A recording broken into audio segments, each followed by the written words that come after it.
बहुत ज़्यादा नुकसानदेह है। उनकी परेशानियों, तकलीफों और उलझनों में बहुत ज़्यादा बढ़ोतरी का जरूरत पड़ेगा। इससे उनको कोई रिलीफ नहीं मिलने वाला है।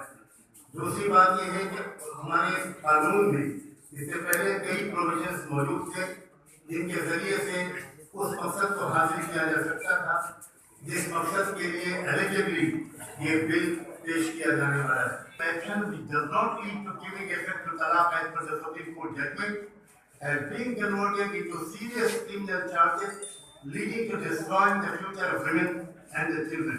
इसको उसके खिलाफ है।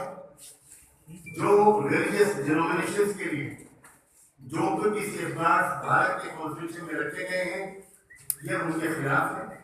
It is also against the essence of the judgment rendered by the Honorable Supreme Court on 22nd August 2017. तो सुप्रीम कोर्ट ने 22 अगस्त 2017 में जो जजमेंट दिया था उसके भी एसेंस के खिलाफ है और ये उससे बहुत ज्यादा आगे बढ़ गया है। एक और बात इस सिलसिले में ये है कि इस बिल को ड्राफ्ट करते वक्त while drafting this bill, the procedure of law making has not been followed. कानून जब कोई बनाया जाता है तो स्टेक होल्डर से उसमें उनकी ओपिनियन ली जाती है, लेकिन इसमें किसी मुस्लिम ऑर्गेनाइजेशन, किसी मुस्लिम स्कॉलर से, खासतौर पर विमेन की जो बहबूद के लिए काम करने वाली संस्थाएं उनमें किसी से कोई कॉन्टेक्ट नहीं किया गया। नागरिक जरूरी है उन औरतों के राइट्स के प्रोटेक्ट करने के लिए जिनको एक वक्त में 3 तलाक दे दी जाती है, तो गवर्नमेंट को जरूर मशवरा करना चाहिए, इन्वॉल्व करना चाहिए, ओपिनियन लेनी चाहिए और इंडिया मुस्लिम पर्सनल बोर्ड की, मुस्लिम विमेन ऑर्गेनाइजेशंस के जो रिप्रेजेंटेटिव हैं उनकी बात को सुनना चाहिए, उनको गौर करना चाहिए और सिर्फ उसके बाद ही बिल को प्रिपेयर किया जाए अगर मकसद इसका यह है जो बयान किया जाता है। और अगर कोई पॉलिटिकल मकसद है तो हम उस पर कोई और कमेंट नहीं कर सकते। And create awareness among the public at large। आखिर में एक और बहुत इम्पोर्टेंट बात कि इस बात का निर्णय लिया गया है कि all India Muslim personal board के जो प्रेसिडेंट हैं वो प्राइम मिनिस्टर ऑफ इंडिया को बोर्ड तक पहुंचाएंगे कि क्या फीलिंग्स हैं मुस्लिम पर्सनल बोर्ड की और मुस्लिम कम्युनिटी की एतराज इस बिल के बारे में। It has also been decided that the President of all India Muslim Personnel Board shall convey this stand। Doctor साहब भी आपको कुछ बताएंगे। एक बात खास तौर पर यह है, इस बात को महसूस किया गया है कि कहा यह गया कि ये सिर्फ ट्रिपल तलाक को रोकने के लिए हम ये बिल बना रहे हैं, लेकिन जो एक्चुअली इस बिल के अंदर जो प्रोविजंस रखे गए हैं उससे तो बिल्कुल ये लगता है कि मसला सिर्फ ट्रिपल तलाक का नहीं है, बल्कि सिरे से मुस्लिम हस्बैंड से तलाक के राइट को बड़ी हद तक छीन लेने का एक जबरदस्त साजिश है। बहुत खतरनाक किस्सा ये बिल बनाया गया है। मुस्लिम पर्सनल बोर्ड दिल से ये चाहता है और बार बार हम इस स्टेट को क्लियरली कह चुके हैं कि हम एक वक्त में 3 तलाक के रिवाज को रोकना चाहते हैं और हम बहुत पॉजिटिवली गवर्नमेंट से ये कहना चाहते हैं कि अगर वो वाकई एक वक्त में 3 तलाक के रिवाज को रोकना चाहते हैं तो वो हमसे ताउन करके और हमारा ताउन लेकर शरीयत इस्लामी के मुताबिक कॉन्स्टिट्यूशन के फ्रेमवर्क के अंदर रहते हुए ऐसे प्रोविजंस बना सकते हैं जिससे वाकई एक वक्त में 3 तलाक के गलत रिवाज को रोकने में मदद मिलेगी। 3 साल की सजा और फाइन। स्टैंड ये था पर्सनल बोर्ड का शुरू में कि अगर कोई इस किस्म का कानून बने कि जिसमें तलाकशुदा औरत की मदद हो सके तो फिर यहाँ फाइन की जगह पर होना चाहिए था कि यह फाइन हुकूमत नहीं देगी बल्कि औरत को दिया जाए। ऐसा कुछ नहीं है इसमें। जो मकसद था कि अगर फाइन किया जाए तो वो औरत को मिलना चाहिए जो तलाकशुदा है। इसी बात इसमें जो एक कहा गया है कि सेक्शन 5 में कि जो सब्सिस्टेंस है वो ये इससे ध्यान दिया जाएगा हालांकि केस से लेकर इस कॉन्स्टिट्यूशन बेंच तक।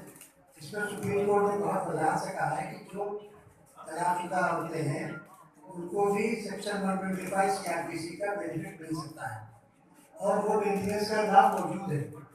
अब ये अलग से ये सिर्फ ट्रिपल डाइवर्स वाली औरतों के लिए एक अलग फोरम, बाकी तलाकशुदा के लिए अलग फोरम, ये डिस्क्रिमिनेटरी हो जाता है। ये हम लोगों ने कहा है कि ये आर्टिकल 14 का वायलेशन होगा, ऐसा कानून न बनाइए जो स्टेप डाउन हो जाए। ये हमारा मशवरा हुकूमत को है कि ये आर्टिकल 14-15 जो आपके बुनियादी संविधान की धाराएं हैं, कोई भी कानून ना बनाएंगे उसके खिलाफ होगा तो स्टेप डाउन हो जाएगा। तो इससे आप बजाय मदद करने के और उनको नुकसान पहुँचा रहे हैं।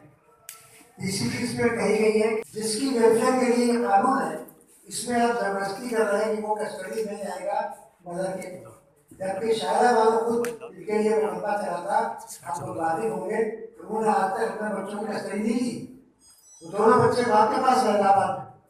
तो जो औरत सुप्रीम कोर्ट तक लड़ने गई वो कस्टडी लेने के लिए कोशिश नहीं कर रही और कानून कह रहा है कस्टडी मांग दी जाएगी।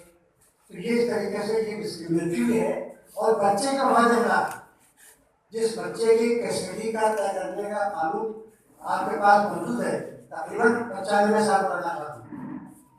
इसी तरीके से आप एडल्ट्री का कानून, एडल्ट्री में अगर वाइफ कंप्लेंट ना करे तो मुकदमा नहीं चल सकता।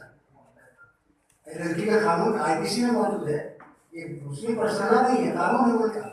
इसमें आपने ऐसी गुंजाइश रखी कोई थर्ड पर्सन वाइफ नहीं चाहती है कि हमारा शौहर गिरफ्तार हो, उसके अपने ताल्लुकात तलाक के बाद ही अच्छे रह सकते हैं और आप जो है उसको मजबूर कर रहे हैं, कोई पुलिस में इत्तला करते हैं, बयान करते हैं तो उसको आप गिरफ्तार करिएगा। जब शौहर गिरफ्तार हो जाएगा तो वो वाइफ को मेंटेन कैसे करेगा? बिल्कुल कंटिन्यूटी रहा है। कानून ये कहता है कि आप गिरफ्तार में कह रहे हैं कि आप इसको औरत के मफाद के लिए बना रहे हैं और नतीजा ये है कि अगर शौहर आप उसको जेल भेज रहे हैं, पुलिस को राइट दे रहे हैं उसको गिरफ्तार करने का, तो उसको मेंटेन कैसे करेगा? जेल जा कैसे मेंटेन करेगा? तो सब कंट्रेक्टरी नाम है, इसलिए आप लोगों ने फैसला किया है कि आप जिस मकसद के तहत इसको बना रहे हैं उससे पूरा नहीं हो रहा है, बल्कि उसको नुकसान हो सकता है। उनके सामने बात आ गई, अगर बनना है तो मुस्लिम पर्सनल बोर्ड, फिर जो मुसलमान औरतों की जेन्युइन ऑर्गेनाइजेशन है उसमें नॉन मुस्लिम औरतें शामिल है।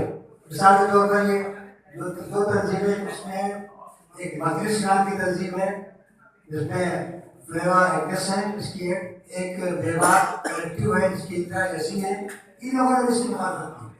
मुसलमानों की तंजीमें हैं, मुस्लिम वेलफेयर ऑर्गेनाइजेशन दिल्ली की है, मुस्लिम महिला रिसर्च केंद्र हैदराबाद की है, उनके कानून के खिलाफ है, संविधान के खिलाफ है और औरतों के साथ ये नाइंसाफी करने वाला है। इसलिए हम लोगों ने ये फैसला किया है कि हम हुकूमत से, प्राइम मिनिस्टर से हमारे सदन की मार्फत ये मैसेज जाएगा कि वो इसको बेहतर ये कभी हम पेश नहीं किया है, 27-28 के बारे में सुन रहे हैं, अभी टाइम है वो इसको रोक ले और फिर इसको दूसरा अगर जरूरी समझते हैं कि सुप्रीम कोर्ट के फैसले के बाद भी बिल आना जरूरी है तो मशवरा करके पर्सनल बोर्ड और मुस्लिम तंजीमों का मैंने हवाला दिया। इसके बाद फिर दूसरा कानून मुल्क के कानून के मुताबिक और संविधान के मुताबिक पूरे करें, ये हमारा ओपिनियन मेकर्स, लॉ मेकर्स के सामने भी रखेंगे और आपके जरिए से पूरी भारतीय कौम के सामने रखेंगे और हमें बहुत उम्मीद है कि हमें इसमें कामयाबी मिलेगी।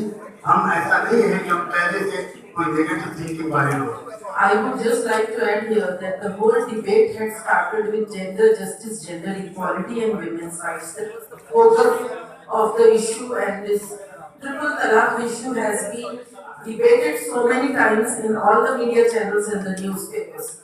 So we would like to state forward here that women's rights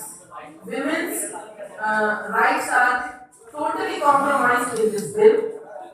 This bill puts Muslim women in a more difficult situation.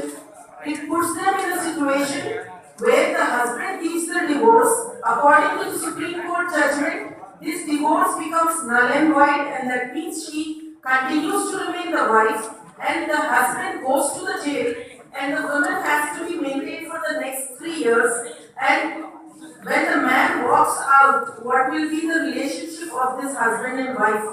The women will be facing more difficulties. The problem of triple talaq was not of such a magnitude, but this bill coming, it will damage marital relationships, It will create a lot of problems in the society at the implementation level.